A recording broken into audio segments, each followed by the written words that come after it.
Hello everybody, my name is Jacob Vega and this is my persuasive speech.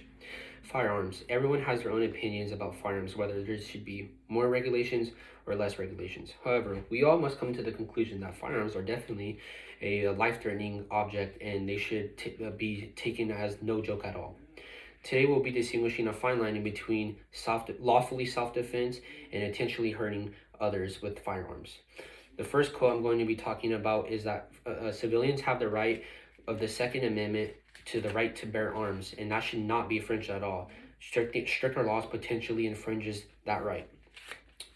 Americans have a right to defend their homes, and nothing should undermine this right. Not anyone question the Constitution protects the right of hunters to own and keep sporting guns. Then anyone would challenge the right to own and keep fishing rods and any fishing equipment. And I got this quote from Second Amendment does not guarantee the right to own a gun. Pretty much what this quote means is that if one meets a criteria of owning one gun, why can't they get multiple? Another example is the fishing rod one. If one owns a fishing rod, why can't they own fishing bait, or why can't they own a boat? The second main point I'm going to be talking about is that civilians should have the right to defend their home. If an intruder breaks in and they're trying to harm the victim, then you're not going to be sitting there in your room waiting for him to come at you on the phone with 911. You have to take action in your own hands, or else something bad's going to happen to you. This quote says, a homeowner was forced to defend himself with his firearm after confronting a man who was firing guns on his homeowner's property. The intruder had a previous convicted attacking a family member with a samurai sword during an argument, threatened the homeowner. Police stated the homeowner protected lawfully self-defense when he shot and killed a man, and I got this from 11 more cases in which responsible gun owners saved lives.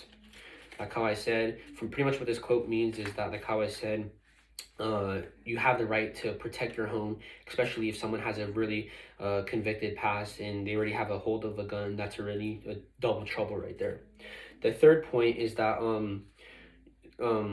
there's a lot of people who have bad thoughts, and you don't really see people's intentions of what they're gonna do. It's kind of unpredictable, so you can just only hope for the best, or you can be prepared for the best. And if your life is revolving around hoping for the best, then whenever something happens, you won't be really prepared compared to meeting that criteria and having a firearm, so when something does happen, you're prepared. Based upon this quote, we will see that. This quote states, many more criminals are killed and wounded each year by citizens more than the police. This proves that owning a gun is possibly the most effective way to prevent oneself from crime. Protection of one's loved ones, homes, and community is the root of American tradition of gun ownership. And I got this quote from gun ownership provides effective self-defense from gun control. Like how I said, you don't know someone's intentions, and if you want to be prepared for the best and not only but not hope for the best, you will when that situation presents itself, you will have lawfully defense, and you can legally protect yourself lawfully. The last quote I'm going to be talking about is other people just wandering around in a county jail suit, escaping from prison, and law enforcement can't protect them, or can't get them, and the guy's been on the run for 8 hours, and a civilian who was armed gets him.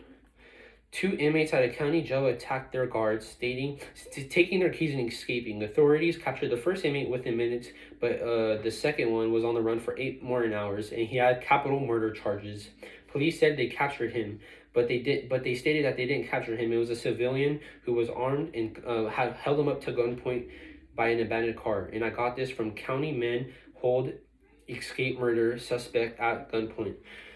Pretty much like how I said, he saw a suspicious person running around in an all gel blue county suit with sirens going around. He put 2 and 2 together and used his firearm as to help the authorities. Another point I want to talk about is medication, and how you get prescribed medication based upon symptoms, and your doctor overlooks that and approves it. Well, if that's so easy for that process to happen, why can't guns be that easy? If guns are getting strict requirements, I feel like medication should be that's prescribed, because medication is highly addictive, and it can cause harm, and a lot of people OD on it. So if guns is another topic that has life-threatening effects, why can't medication get the same strict laws as guns? Why does guns need to be singled out? just some thoughts I had about that. Another thing is, obviously, if someone has a troubled past, they should have no access to any lethal objects, including pocket knives or guns. It's kind of common sense. If they have a troubled past, we all know what they're going to do already, and it's definitely no good. I'm going to show you guys a special interest group that supports guns, and they send funds, they advertise them, and it's called the NRA, and they support guns, and this is their logo right here. And then this is an advocate who supports NRA, a former president right there. Thank you guys for your time, and now we see why guns should have definitely laws and restrictions, however, definitely not stricter ones according to all the information I told you. Thank you again. Bye-bye.